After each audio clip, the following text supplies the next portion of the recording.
تو کون ہوتا ہے؟ تو جہنمی ہے، مرزا جہلمی جہنمی ہے، میں آپ کو حدیث سے ثابت کرتا ہوں۔ مرزا جہنمی ہے، پکا جہنمی ہے، اس حدیث کی روشنی سے۔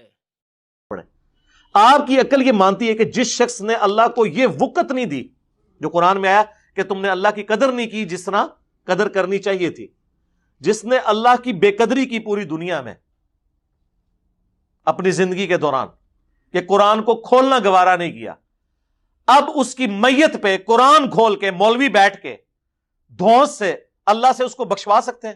اللہ کو تو چھوڑ دیں، میں بھی ہوں تو نہیں بخشوں گا، اللہ تو پھر عدل پہ چلنے والا ہے۔ یہ کہانیاں کرانی چھوڑ دیں۔ اعوذ باللہ من الشیطان الرجیم، بسم اللہ الرحمن الرحیم، ورحمتی وسعت کل شیء۔ اللہ کریم نے سورہ الاعراف آیت نمبر 156 میں فرمایا کہ میری رحمت ہر چیز کو گھیرے ہوئے ہے۔ اللہ کی رحمت سے بڑھ کر کوئی چیز نہیں ہے۔ اس بندے نے اللہ کی رحمت کو روکا اور کہا جنہوں نے قرآن پاک نہیں پڑھا، ترجمہ نہیں پڑھا، ان کو اللہ تبارک و تعالیٰ نہیں بخشے گا۔ بھئی تو کون ہوتا ہے؟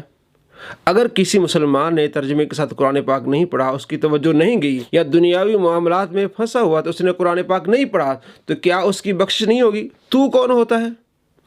تو جہنمی ہے، مرزا جہلمی جہنمی ہے، میں آپ کو حدیث سے ثابت کرتا ہوں۔ اس لیے کہ اس نے اللہ کی رحمت کو روکا، اور جس نے بھی اللہ کی رحمت کو روکا، اللہ فرماتا ہے تو جہنم میں جا۔ مشکات المصابیح میں حدیث ہے 2347، ابو داؤد شریف میں حدیث ہے 4901۔ آپ علیہ السلام فرماتے ہیں دو دوست تھے بنی اسرائیل میں، ان میں سے ایک نیک تھا، عبادت گزار تھا، دوسرا کہتا تھا میں گنہگار ہوں۔ تو جو نیک تھا وہ گنہگار کو کہتا تھا گناہوں سے باز آ جا، اس روش کو چھوڑ دے، وہ کہتا تھا میرے معاملے کو میرے رب پہ چھوڑ دو۔ ایک دن ایسا ہوا کہ اس عبادت گزار بندے نے گنہگار اپنے دوست کو گناہ کرتے ہوئے دیکھ لیا۔ اس نے کہا اس روش کو آپ چھوڑ دیں، گناہوں کو ترک کر دیں۔ اس نے کہا میرا معاملہ میرے رب پہ چھوڑ دو۔ اس بندے نے، نیک بندے نے قسم اٹھائی کہ اللہ کی قسم، اللہ تجھے نہیں بخشے گا، اللہ تجھے جنت میں داخل نہیں کرے گا، تو گنہگار ہے۔ جس طرح اس نے کہا کہ اللہ ان کو نہیں بخشے گا، تو اللہ کریم نے فرشتوں کو بھیجا، فرشتہ آیا، اس نے دونوں کی روح قبض کی۔ اللہ کریم نے فرمایا ایک گنہگار بندے میری رحمت سے تو جنت میں چلا جا، اور جو نیکوکار تھا اسے فرمایا کہ کیا تو میری رحمت کو روکنے والا ہے؟ تو اب جہنم کا ایندھن بن، تو جہنم میں جا۔ تو نیکوکار جہنم میں گیا اپنی نیکی پر اتراتے ہوئے، اور اللہ کریم نے گنہگار کو اپنی رحمت سے جنت عطا فرمائی۔ تو اس حدیث سے ثابت ہوا کہ جو شخص بھی اللہ کی رحمت کو روکے گا وہ جہنمی ہے۔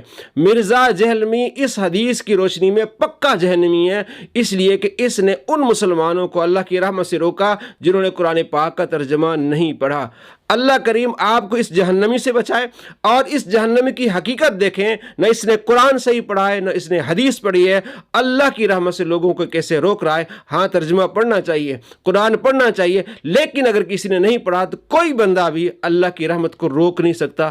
اللہ جسے چاہے معاف کر دے۔ تو اس حدیث کی روشنی میں اللہ نے گنہگار کو بخشا اور اس نیکوکار کو جہنم کا ایندھن بنایا، تو مرزا جہلمی نے بھی یہ کام کیا، اس بنی اسرائیل والے بندے کا کام کیا۔ یہ اللہ کی رحمت سے بندوں کو روک رہا ہے، اور جس نے بھی اللہ کی رحمت کو روکا، اللہ فرماتے وہ جہنمی ہے۔